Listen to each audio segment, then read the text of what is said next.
हमें देखा नहीं जा रहा और थोड़ा सा कहीं ना कहीं मिसमैनेजमेंट की शिकायतें थी, तो इसलिए मुझे सरप्राइज यहाँ पे आना पड़ा है और मैंने देखा है और कुछ चीज़ें मैंने ऑब्जर्व की हैं। अब ये डिप्टी सुप्रिंटेंडेंट साहब हैं यहाँ, मैंने इनको कह दीजिए है, उनको ठीक करने की ज़रूरत है। और मुझे देख के हैरानगी हुई कि बच्चियाँ पढ़ने के लिए आई हैं, उनको इन्होंने यहाँ रिसेप्शन पे बैठाया हुआ है। रिसेप्शन में बच्चों का काम नहीं है और ये यहाँ पे क्योंकि आउटसोर्सिंग है, यहाँ किसी जेंट्स को बैठाया जा सकता है, किसी सिक्योरिटी वाले को बैठाया जा सकता है।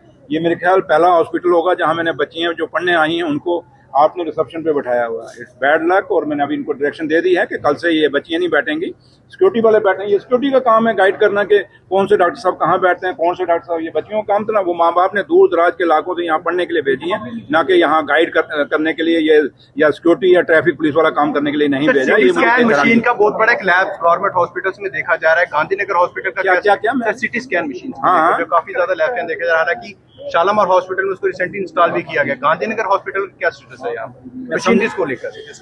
क्या लगी नहीं है, क्या कह रहे हैं आप? सर यहाँ पर क्या इशू है? सर रेगुलर बेसिस कोई इशू नहीं है।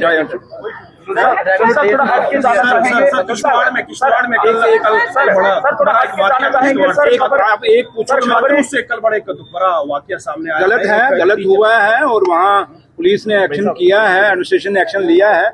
और कहीं भी बच्चियों के खिलाफ नाइंसाफी, बच्चियों के खिलाफ क्रूएल्टी, बच्चियों के खिलाफ या बच्चे भी क्यों ना हो, किसी के खिलाफ भी क्या कोई ये सोचेगा कि हम जुल्म करेंगे और जो वहाँ छात्रों में हुआ है कैसी दुखदायी घटना है, उसके लिए लफ्ज नहीं कि कैसे हम उसको कंडेम करें।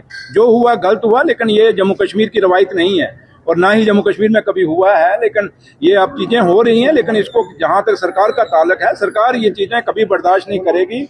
और क्योंकि अब जहाँ तक पुलिस का ताल्लुक है वो हमारे अंडर, जम्मू कश्मीर सरकार के अंडर नहीं है, हम जो इलेक्टेड गवर्नमेंट है, लेकिन फिर भी हम नहीं कहीं भी ये नहीं चाहेंगे कि बेशक पुलिस हमारे अंडर नहीं है तो हम लोगों के साथ या बच्चियों के साथ नाइंसाफी होने देंगे। नहीं, अगर ऐसे चीज़ें बढ़ेंगी तो इसको उमर अब्दुल्ला सरकार कभी भी टॉलरेट नहीं करेगी और इसके खिलाफ हमें किसी भी हद तक जाना पड़ेगा इन चीजों को रोकने के लिए। उमर अब्दुल्ला सरकार जरूर जाएगी। खबरें गर्दिश कर रहे हैं कि आपके ब्रदर इंस्पेक्टर विजय चौधरी पर पीएमएलए के तहत मामला दर्ज हुआ। सर क्या कहना चाहेंगे? जी सर, जम्मू कश्मीर में लगातार हेल्थ डिपार्टमेंट को लेकर काम तो किया जा रहा है, लेकिन कहीं ना कहीं कुताही की वजह से लोगों को जो है काफी ज्यादा दिक्कतें हो रही है। पेशेंट आइए आप आइए बेटा, आइए इधर से जाने, आइए आप साइड दे दो ना, पहले साइड दो ना, सीढ़ी छोड़ दो बेटा, सीढ़ी छोड़ो, ये छोड़ो यार, आगे छोड़ो यार, सर आगे आगे आप ठीक हो? क्या हो बेटा? पेट में पानी है। अच्छा अल्ट्रासाउंड पानी है सर, पीडीपी में आप हमारे साथ चल चलो ठीक रहो, ठीक है, ठीक रहो, ठीक है, चलो सर,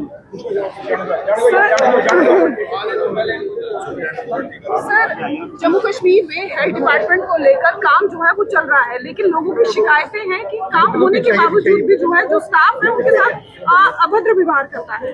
देखिए, ये तो आप लोगों को मीडिया का बहुत बड़ा रोल है और सोसाइटी, सिविल सोसाइटी का, मतलब लोगों को अवेयर होना पड़ेगा।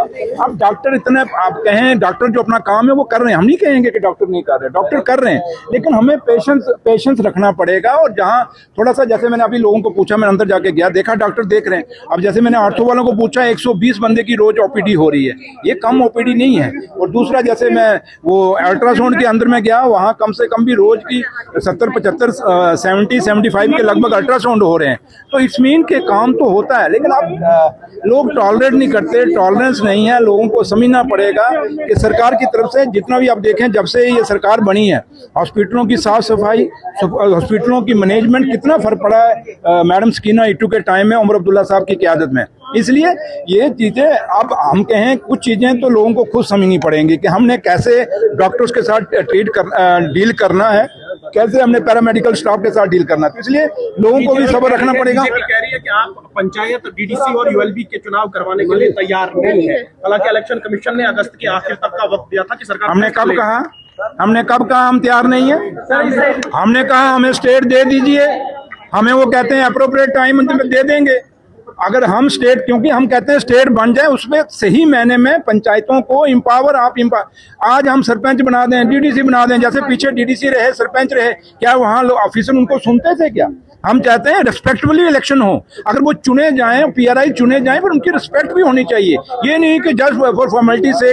मुझे बताएं, बीजेपी वालों को पूछ लीजिए कि आपने पीछे डीडीसी के चेयरमैन थे, बीडीसी थे, आपके सारे अपना म्युनिसिपैलिटी के चेयरमैन थे, मेयर थे, डिप्टी मेयर थे, क्या हालत की आपके दौर में पिछले 10-12 साल में? उनकी क्या हालत हुई? क्या उनको पूछने वाला था कोई? ये तो आप लोग भी जानते हैं। क्या उनकी वो रिस्पेक्ट थी जो रिस्पेक्ट होनी चाहिए? एक जो डीडीसी चेयरमैन ऑफिसरों को डीसी को बुलाता था, आते ही नहीं थे, जबकि डीसी उसका प्रोटोकॉल में छोटा था। तो एक डीडीसी, सुनिए, एक डीडीसी जो था वो बुलाता था ऑफिसरों को, वो आते ही नहीं थे। तो इसलिए ऐसे इलेक्शन क्या करना? जैसे आज ये उमर अब्दुल्ला सरकार है, हमारे पास पुलिस नहीं, हमारे पास आईपीएस आईएएस कैडर नहीं, तो कौन सी सरकार है ये? तो इसलिए हम वो जैसे हमारे साथ नाइंसाफी हो रही है, हम नहीं चाहेंगे कि पीआरआई के इलेक्शन हो, बाद में उनको कोई पूछे ही ना, उनकी कदर ही ना, ऑफिसर उनको जाने पहचाने ना। ऐसे इलेक्शन हम नहीं कराने चाहते, वो फ्रॉडी इलेक्शन हम नहीं कराना। आपके ब्रदर को लेकर खबरें चल रही है कि ईडी की ओर से उनके खिलाफ पीएमएलए एक्ट के तहत मामला दर्ज किया गया। सर, इस पर कुछ कहें? शहीदों की समाधि पर हर बरस लगेंगे मेले, वतन पे मिटने वालों का यही आखिरी निशान होगा। हम वो लोग हैं, वो परिवार हैं, एक फौजी के बेटे हैं, वहां कुछ ऑफिसर हैं पुलिस के अंदर, वक्त आएगा हिसाब उनका भी लिया जाएगा। इसलिए आपने 6 महीने हो गए, क्या कर लिया एसीबी ने? क्या निकाल लिया? इसलिए छोड़िए, मैं इस बात पे नहीं जाना चाहूंगा। मैं एजेंसीज के ऊपर छोड़ना चाहूंगा और कोर्ट के ऊपर छोड़ना चाहूंगा। मुझे अपनी जुडिशरी पे पूरा भरोसा है। 100 इल्जाम हमारे परिवार पे लगाएं, 100 इल्जाम मेरे भाई पे लगाएं। हम लोग, मेरा भाई वो है जिसने उग्रवाद के खिलाफ लड़ा है, जिसने उग्रवादियों की गोलियों से निकल के आया हुआ है। इसलिए मुझे छोड़िए, इस सवाल में इसका जवाब ही नहीं देना चाहता। लेकिन इतना जरूर है कि हम लोग, मैं आज मेरी जिम्मेवारी, मैं एक इलाके का एमएलए हूँ, सरकार का हिस्सा हूँ, मेरी जिम्मेवारी लोगों के लिए। अब मेरे परिवार से में क्या होता है वो मेरा कोर्ट, मेरा जुडिशरी फैसला करेगी, या मेरी माँ वैष्णो देवी, माँ भावे वाली, और आप लोग फैसला करिए। इस पे आप लोग जवाब दीजिए कि हम गलत हैं या सही हैं। माइनिंग करते थे, क्या निकला माइनिंग से? इसलिए छोड़िए इन बातों को। और बांग्लादेशियों की बात करें तो जम्मू कश्मीर में एक बड़ा आंकड़ा जो है वो देखने को नजर आया है। बीजेपी मांग गया, जिस तरह से बीजेपी निकाले ना भाई, 12 साल बीजेपी कह रही है कांग्रेस और एनसी का ये नहीं, हमारा सारा गंद है यार। 70 साल हमने गंद ही डाला। एनसी ने भी देश में गंद डाला, और कांग्रेस ने भी, हमने हिंदुस्तान में क्या, जम्मू कश्मीर के, हमने विदेशों में भी गंद डाला। हम तो है ही ऐसे गंद डालने वाले लोग हैं। ये साफ सुथरे लोग हैं बीजेपी वाले और पीटीपी वाले। इनको कहो 12 साल आपकी हुकूमत रही, ये रोंगिया क्यों नहीं बाहर निकाले? ये क्यों, ये शराब की दुकानें गली गली में, स्कूलों के बाहर, मंदिर मस्जिद गुरुद्वारों के बाहर में आई, स्कूलों के गेटों के बाहर आई वाइन शॉपें, इसके दौर में आई क्या हमारे दौर में आई?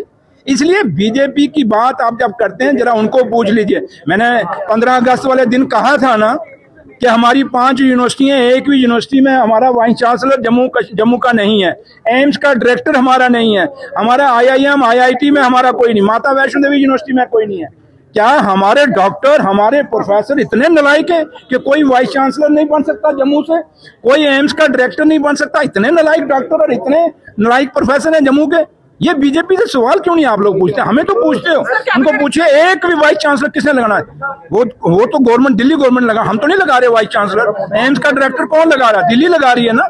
इसलिए वो सवाल पूछिए, ये छोड़िए क्या कहते हैं।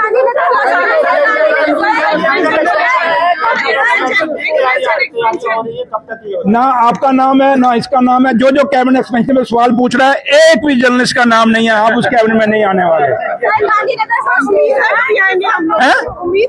मेरी दुआएं हैं कि आप लोग इलेक्शन लड़ें, और अच्छे जो लोग अच्छे जम्मू से इलेक्शन लड़ना चाहते हैं, आइए, नेशनल कॉन्फ्रेंस आपको मैंडेट देगी, ये मैं वादा करके जाता हूँ।